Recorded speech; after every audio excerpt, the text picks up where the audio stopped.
All right, let's shift gears a little bit. We've been talking about this the past couple days. Do parents play favorites when it comes to their kids? It is a hot topic, whether your kids are 3 or 33. Fascinated by this, right? Our Dr. Frank McGeorge is here with some research on who parents tend to favor most, and more importantly, why. As an only child, I was the clear favorite growing up, but as a dad of 2 children, I will admit it's not always easy to treat both kids exactly the same all the time. And try as we might, studies find most parents do play favorites, at least occasionally.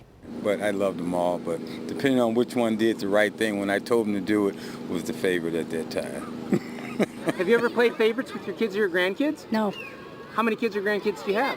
I've got 4 boys and 3 grandgirls. Have you ever played favorites with your kids? Yes, I do. Whoever my favourite is, I have a favourite eldest child and a favourite youngest child, because I only have 2.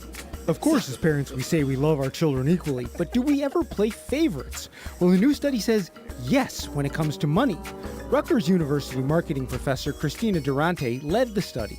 We were having parents enter a lottery to win a treasury bond worth $25, and they had to tell us with the name which of their children they were going to give the treasury bond to. The parents with kids of both genders could only enter once and had to choose between their girl or their boy for the potential winnings. Moms chose daughters. Dads chose their sons. It suggests that we do play favorites, even though we don't like to think that we do.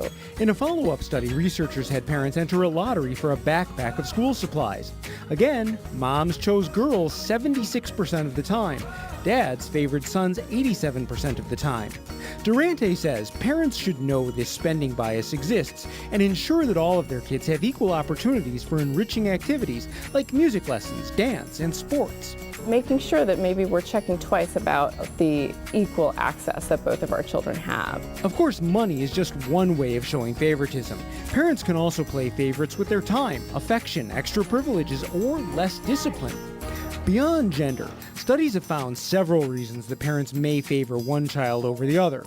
Parents may favor the child that's most similar to them in personality or that shares their interests. Some favor the most easygoing child, the most talented, or the funniest.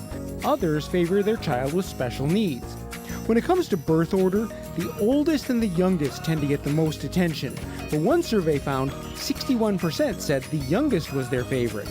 Most parents acknowledge playing favorites has a negative impact. I think the kid can tell when the parents play favorites. I think it affects them a little bit, like they don't feel as loved. Now, the research has shown it doesn't really matter if parents truly have a favorite. It's the perception that they do that matters. Experts say parents need to be conscious about avoiding preferential treatment and really be careful not to compare children to each other. Ideally, each child can feel like the favorite at least part of the time. Back to you. So if you're the parents of Serena and Venus Williams, do you pick one? Yeah, because Serena's made more money, so that's the one you'd pick. I Yeah, guess. I don't know. absolutely. Favorite her. Well, she has a I guess chance. it's to Wimbledon. Yeah, it would be. A chance to make history on